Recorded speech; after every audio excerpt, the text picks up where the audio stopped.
Welcome to commerce takers. मैं आपका बड़ा भाई प्रियांशु। हम क्लास 11th इकोनॉमिक्स डिस्कस कर रहे हैं, जिसमें हमारा chapter first economics and economy चल रहा था। इस चैप्टर की एक क्लास हो चुकी है, आज सेकंड पार्ट है, आज सेकंड क्लास है। पिछली क्लास में हमने इकोनॉमिक्स को बहुत अच्छे से समझा, इकोनॉमिक्स के मीनिंग को, इकोनॉमिक्स की डेफिनेशन को, ब्रांचेस को। आज की क्लास में हम इकोनॉमी यानी कि अर्थव्यवस्था को समझेंगे। तो अगर आपने वो क्लास नहीं लिया है तो आधे घंटे की क्लास है, आप उसको देखेंगे ताकि आपको इकोनॉमिक्स अच्छे से समझ में आ सके, आप डिफरेंस दोनों में क्लियर कर सकें। तो आइए शुरू करते हैं। तो आज की क्लास में हम डिस्कस कर रहे हैं इकोनॉमी। क्या डिस्कस करेंगे? हम डिस्कस करेंगे इकोनॉमी को। अगर मैं बात करूं कि इकोनॉमी को हिंदी में क्या कहा जाता है, तो इकोनॉमी को हिंदी में कहा जाता है अर्थव्यवस्था। क्या कहा जाता है? अर्थ अर्थव्यवस्था। ठीक है, अर्थव्यवस्था। ज्यादा समय खर्च न करते हुए अगर हम बहुत आसान भाषा में जो शब्द है अर्थव्यवस्था, इसको समझे तो हम कह सकते हैं कि अर्थशास्त्र का व्यवहारिक स्वरूप ही अर्थव्यवस्था कहलाता है। अर्थशास्त्र का व्यवहारिक स्वरूप ही अर्थव्यवस्था कहलाता है। The practical form of economics is called economy. The practical form of economics is called economy. हो सकता है ये लाइन आपको बहुत कम समझ आई हो, लेकिन ऐसा बिल्कुल नहीं हो सकता कि बिल्कुल समझ ना आई हो, क्योंकि सीबीएसई स्टूडेंट्स भी इंग्लिश से ज्यादा हिंदी बोलते हैं और हिंदी समझते हैं। हालांकि मैं कोशिश करता हूं कि ये जो लाइन है इसको मैं थोड़ा और आसान भाषा में बता सकूं। तो अगर इस लाइन को थोड़ा प्रैक्टिकली समझे, थोड़ा और आसान भाषा में कहा जाए तो मैं कह सकता हूं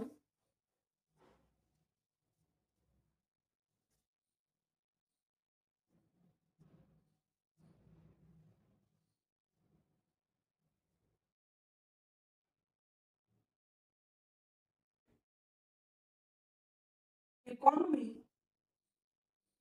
economy is a system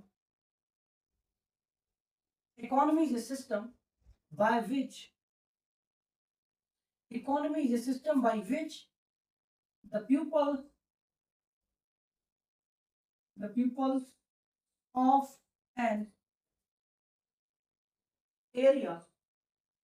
Economy is a system by which the pupil of an area earns their living, earns their earns their living. तो मैंने उसी लाइन को थोड़ा आसान भाषा में लिखने की कोशिश की। Economy is a system by which the people of an area earns their living. अर्थव्यवस्था एक ऐसी प्रणाली है, अर्थव्यवस्था एक ऐसी प्रणाली है जिसके द्वारा किसी क्षेत्र के लोग आजीविका कमाते हैं। मैंने कहा economy is a system by which the people of an area earns their living. यानी अर्थव्यवस्था एक ऐसी प्रणाली है जिसके द्वारा किसी क्षेत्र के लोग अपनी आजीविका कमाते हैं। अब ये जो शब्द मैंने बोला आजीविका कमाते हैं, इसका सीधा मतलब बहुत शुद्ध भाषा में ये है कि लोग अपनी जरूरतों को पूरा करने के लिए कुछ ना कुछ काम करते हैं, कुछ ना कुछ काम करते हैं, वो कोई ना कोई इकोनॉमिक एक्टिविटी को परफॉर्म करते हैं। तो एक वर्ड आता है म्यूचुअल, एक वर्ड आएगा mutual, mutual interdependence.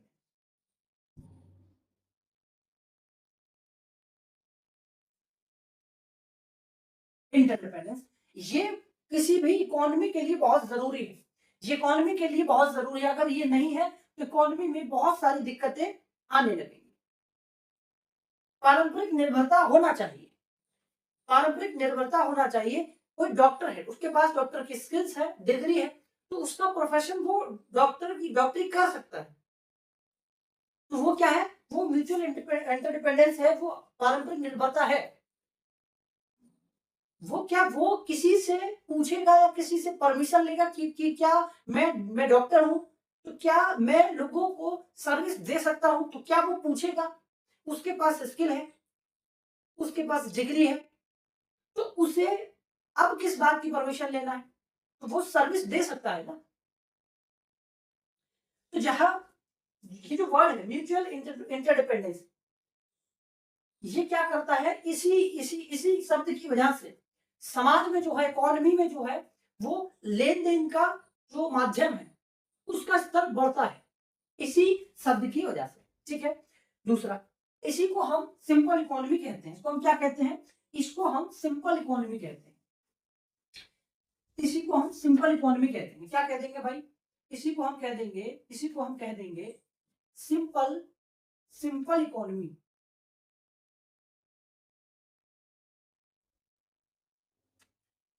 Simple economy. अब थोड़ा बात को समझना। सिंपल इकोनॉमी, सिंपल इकोनॉमी में, सिंपल इकोनॉमी में लो इनकम होती है। क्या होती है, लो इनकम होती है। सिंपल इकोनॉमी में लो इनकम होती है, लेकिन अगर इनकम बढ़ जाए, अगर इकोनॉमी में हाई इनकम हो जाए, तो वो फिर सिंपल इकोनॉमी नहीं रहेगी, वो कॉम्प्लेक्स इकोनॉमी बन जाएगी। वो कौन सी इकोनॉमी बन जाएगी, वो कॉम्प्लेक्स इकोनॉमी बन जाएगी भाई। वो कौन सी इकोनॉमी बन जाएगी, वो एक कॉम्प्लेक्स इकोनॉमी बन जाएगी। अब इस बात को बहुत ध्यान से समझेंगे। मैंने कहा कि एक सिंपल इकोनॉमी होती है, मैंने कहा एक सिंपल इकोनॉमी होती है, ठीक है। सिंपल इकोनॉमी में लो इनकम होती है, लेकिन अगर ये इनकम बढ़ जाए, हाई इनकम हो जाए, तो फिर ये सिंपल इकोनॉमी नहीं, ये कौन सी इकोनॉमी बन जाएगी, ये बन जाएगी, ये बन जाएगी, ये बन जाएगी, ये बन जाएगी हाई, ये बन जाएगी कॉम्प्लेक्स इकोनॉमी। अगर लो इनकम से हाई इनकम हो जाए, कैसी इनकम हो जाए, हाई इनकम हो जाए, वो कॉम्प्लेक्स इकोनॉमी बन जाएगी। ठीक है। सिंपल इकोनॉमी में लो इनकम होती है, लेकिन अगर वो हाई इनकम हो जाए, तो फिर वो कॉम्प्लेक्स इकोनॉमी बन जाएगी। ठीक है। फिर मैंने कहा, फिर मैंने कहा सिंपल इकोनॉमी में बेसिक नीड्स होती है। क्या होती हैं, बेसिक नीड्स होती है। सिंपल इकोनॉमी में बेसिक नीड्स होती हैं, जो सामान्य जरूरतें हैं सिंपल इकोनॉमी में वो होती है। ठीक है। लेकिन अगर अगर लेकिन अगर एनॉर्मस नीड्स हो गई, मतलब लग्जरियस चीजों की डिमांड होने लगी, लोग जो है लग्जरी चीज की चाहत करने लगे, फिर वो सिंपल इकोनॉमी नहीं, वो कॉम्प्लेक्स इकोनॉमी मानी जाती है। वो कौन सी इकोनॉमी हो जाती है, वो कॉम्प्लेक्स इकोनॉमी हो जाती है।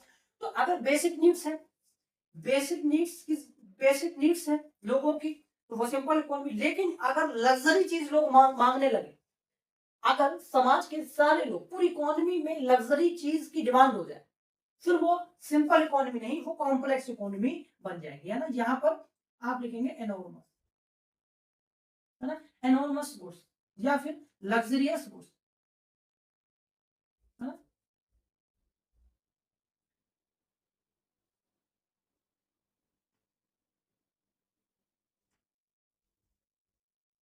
एनॉर्मस गुड्स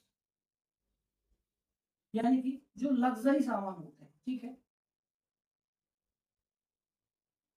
जो लग्जरी गुड्स होते हैं। ठीक है। फिर मैंने कहा, फिर मैंने कहा सिंपल इकोनॉमी में, सिंपल इकोनॉमी में म्यूचुअल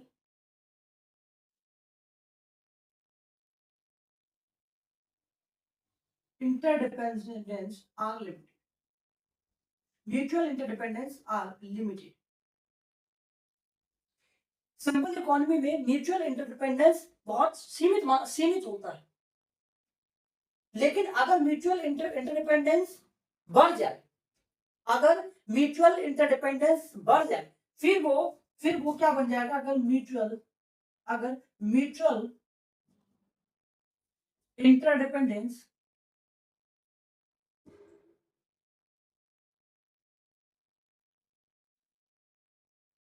बढ़ जाए, mutual interdependence is very high, तो आप देखेंगे सिंपल इकोनॉमी में लो इनकम होती है, सिंपल इकोनॉमी में लो इनकम होती है, वही कॉम्प्लेक्स इकोनॉमी में हाई इनकम होती है। ठीक है। सिंपल इकोनॉमी में बेसिक नीड्स होती है, लेकिन जब लग्जरी गुड्स की डिमांड करने लग जाए, जब लोग लग्जरी गुड्स की डिमांड करने लगे, फिर वो कॉम्प्लेक्स इकोनॉमी कहलाई जाती है। सिंपल इकोनॉमी में म्यूचुअल इंटरडिपेंडेंस लिमिटेड होता है, लेकिन लेकिन कॉम्प्लेक्स इकोनॉमी में म्यूचुअल इंटरडिपेंडेंस बहुत ही हाई होता है। कॉम्प्लेक्स इकोनॉमी में म्यूचुअल इंटरडिपेंडेंस बहुत ही हाई होता है। ठीक है, ये इसको थोड़ा सा ठीक करेंगे।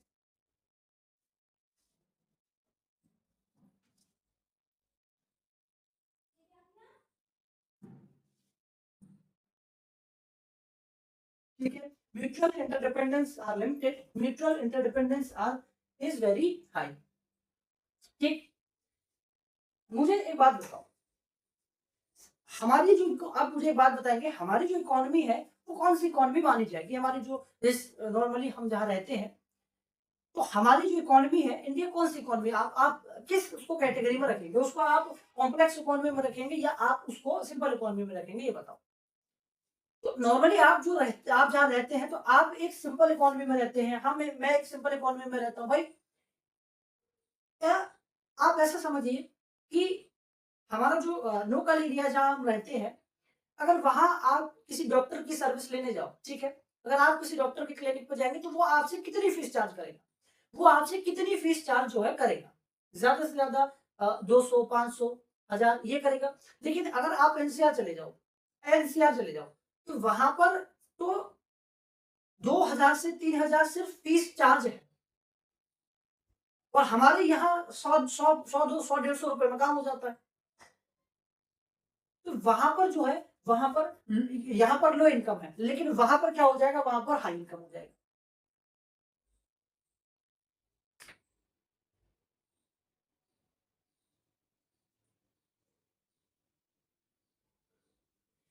मुझे एक बात बताओ, हमारी जो इकोनॉमी है वो कौन सी इकोनॉमी मानी जाएगी? उसे आप सिंपल इकोनॉमी मानते हैं या उसे आप कॉम्प्लेक्स इकोनॉमी मानते हैं? मेरे हिसाब से सिंपल इकोनॉमी मानना चाहिए, क्योंकि लो इनकम है, बेसिक नीड्स है, भाई हमको जो सामान्य सी जरूरत है वही चाहिए। लेकिन अगर हम दुबई की बात करें, अगर हम दुबई की बात करें तो वहां पर हर किसी की जरूरत क्या है? उन्हें, हमारे पास एक घर होना चाहिए, एक बहुत छोटी सी जॉब हो, चल जाए काम। लेकिन अगर हम दुबई की बात करें तो वहां वहां की जरूरत क्या है? वहां सबके पास एक लग्जरी गाड़ी, उनकी बेसिक नीड होती है। हमारी बेसिक नीड क्या है? कपड़ा, खाना, ये बेसिक नीड है। लेकिन वहां बेसिक नीड एक लग्जरी गाड़ी होना जरूरी है। वो उनकी लग्जरी गाड़ी, वो उनकी बेसिक नीड है। दुबई एक कौन सी इकोनॉमी? Complex economy. अच्छा, interdependence is are limited, mutual interdependence is very high। मुझे बताओ कि अगर नॉर्मली हम अपने यहाँ जब घर बनवाते हैं, नॉर्मली जब हम घर बनवाते हैं, तो मालूम है मेरा घर बन रहा है, ठीक है, तो अगर एक आधा मजदूर अगर नहीं आया तो मैं खुद ही लग जाऊंगा। एक आधा मजदूर, एक आधा लेबर अगर नहीं आता है, कम होता है, तो मैं खुद ही लग जाता हूँ। ठीक है, नॉर्मली हमारे यूपी बिहार में ऐसे ही होता है, नॉर्मली हम खुद ही लग जाते हैं। लेकिन क्या ऐसा दुबई में होगा? क्या दुबई में ऐसा होगा कि भाई अगर किसी का घर बन रहा है, बिल्डिंग बन रही है, एक आध लेबर कम है, खुद ही लग जाएंगे? ऐसा होगा? नहीं होगा। दूसरा, कि अगर नॉर्मली हमें घर बनवाना है तो हम जो मिस्त्री होता है, जो भी नॉर्मली बनाते हैं घर, हम नॉर्मली उनसे बनवा लेंगे। लेकिन अगर आप दुबई चले जाओ तो वहां पर वो सिर्फ और सिर्फ किस पर डिपेंड है? वो वहां पर सिर्फ और सिर्फ डिपेंड है कॉन्ट्रैक्टर पर, इंजीनियर पर। अपन लोग इंजीनियर पर डिपेंड है नहीं। अपन लोग गांव शहर का कोई मिस्त्री पकड़ेंगे और वो बढ़िया सा घर बना कर दे देगा, तो इंजीनियर का खर्चा क्यों करना? तो हम इंजीनियर पर डिपेंड नहीं, हम कॉन्ट्रैक्टर पर डिपेंड है ही नहीं। लेकिन दुबई में आप चले जाओ तो दुबई में अगर आपको कोई बिल्डिंग बनवाना है, हमारे यहाँ तो नॉर्मल मिस्त्री बिल्डिंग बना देगा, जितनी मंजिल की बनवाओ। उसने वो इंजीनियर है नहीं, वो कॉन्ट्रैक्टर नहीं है, लेकिन वो आपका बिल्डिंग बना देगा, नॉर्मली बिल्डिंग बना देगा। लेकिन दुबई में अगर आप जाते हो, दुबई में चले जाओ तो कॉन्ट्रैक्टर किस पर? तो एक बिल्डर पर डिपेंड है। कौन? एक बिजनेसमैन, मतलब जिसको बिल्डिंग बनवाना है, तो वो डिपेंड है बिल्डर पर, और बिल्डर डिपेंड है उस मालिक पर जो बनवाएगा। तो वो एक दूसरे पर डिपेंड है। वहां पर अगर बिल्डिंग बनवाना है तो बिल्डर को पकड़ना पड़ेगा, और अपने यहाँ बिल्डर पर डिपेंड है ही नहीं अपन लोग। ठीक है, तो ये डिफरेंस है, सिंपल इकोनॉमी और कॉम्प्लेक्स इकोनॉमी में, ठीक है। अगर ये समझ आया हो, तो हम इकोनॉमी के टाइप ऑफ देखेंगे, इकोनॉमी के टाइप देखेंगे, इसको एक बार देखेंगे।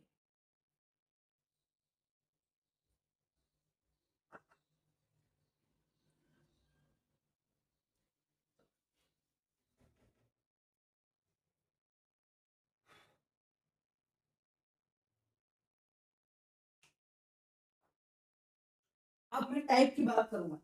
अब हम इकोनॉमी के टाइप की बात करें तो इकोनॉमी आर थ्री टाइप। अर्थव्यवस्था तीन प्रकार की होती है हमारे पास। अर्थव्यवस्था के तीन प्रकार हैं, इकोनॉमी के तीन प्रकार हैं। सबसे पहली होती है इकोनॉमी जो है, तीन प्रकार है हमारे पास, ठीक है। कंट्रोल्ड इकोनॉमी, या इसको ही हम सेंट्रली प्लान्ड इकोनॉमी बोलते हैं।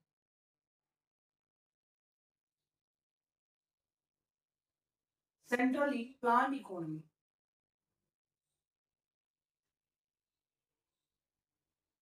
ठीक है। कंट्रोल्ड इकोनॉमी या फिर सेंट्रली प्लान्ड इकोनॉमी, ठीक है।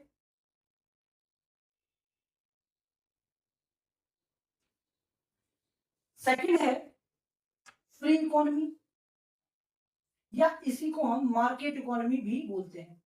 मार्केट इकोनॉमी, और तीसरी होती है मिक्स्ड इकोनॉमी,